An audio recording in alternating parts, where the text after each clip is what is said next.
Magandang araw mga kapatid! Welcome sa Stoikong Pinoy! Sa bawat isa sa atin, darating ang panahon ng pagbagsak. Mga araw na parang lahat ng pinaghirapan natin ay nawala. Mga sandali na pakiramdam natin ay wala na tayong lakas para bumangon. Ngunit sa Stoicism, tinuturo na ang pagbagsak ay hindi katapusan.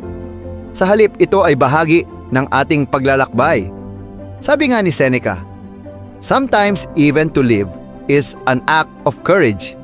Sa video na ito, tatalakayin natin kung paano haharapin ang pagbagsak ng hindi sumusuko o gamit ang karunungan ng Stoicism.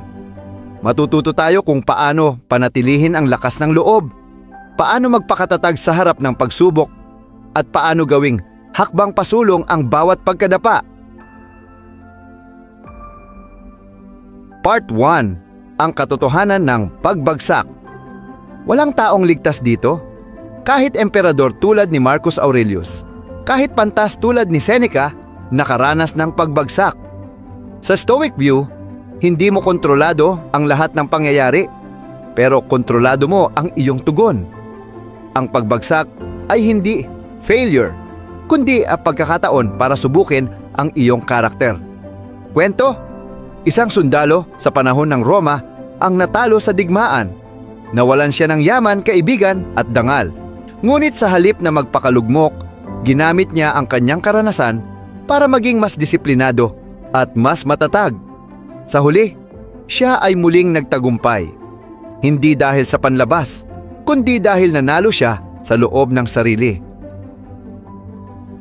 Part 2. Pagkilala sa emosyon. Normal lang ang masaktan, malungkot at mawalan ng gana. Ngunit sabi ng Stoics, huwag mong hayaang ikulong ka ng emosyon. Ang Stoic ay marunong mag-obserba ng nararamdaman pero hindi nagpapadala rito. Quote, Epictetus, "We cannot choose our external circumstances, but we can always choose how we respond to them." Practical tip. Kapag nadapa ka, umupo, huminga, at kilalanin ang emosyon. Tanungin ang sarili, kontrolado ko ba ito o hindi? Kung hindi mo kontrolado, tanggapin at bitawan. Kung kontrolado, gumawa ng hakbang. Part 3. Pagbangon mula sa pagbagsak. Ang pagbagsak ay oportunidad para magbago ng direksyon. Stoic principle, amor fati, mahalin ang kapalaran. Kahit ito ay pagbagsak, huwag isipin, bakit ako? Kundi, paano ko magagamit ito?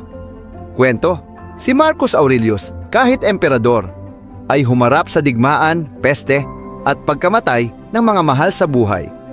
Ngunit imbes na sumuko, sinulat niya ang Meditations, isang aklat na hanggang na ngayon ay nagiging gabay ng milyon-milyong tao.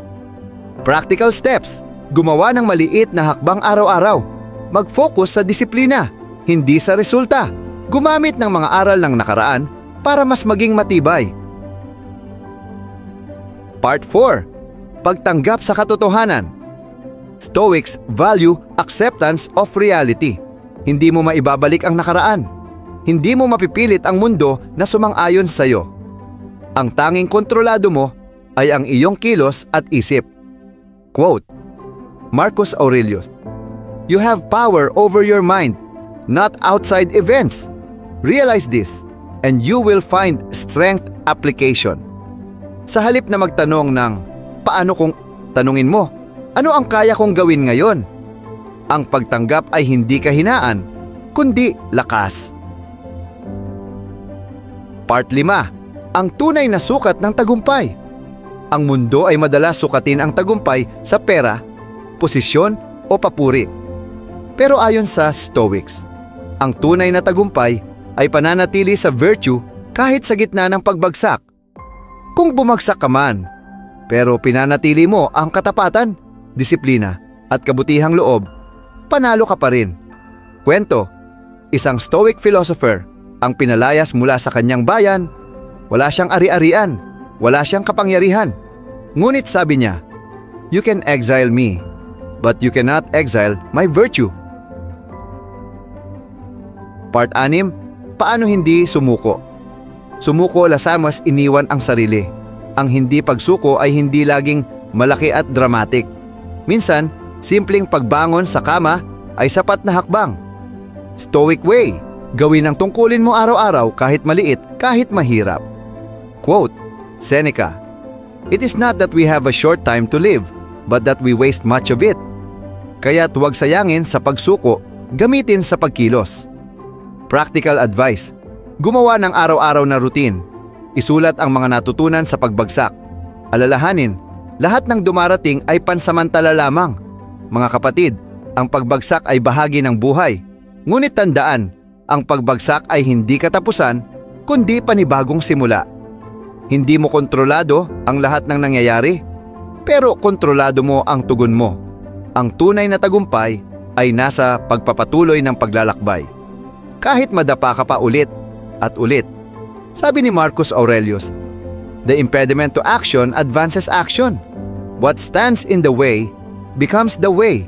Kaya't kung ikaw ay nadapa ngayon, huwag kang sumuko.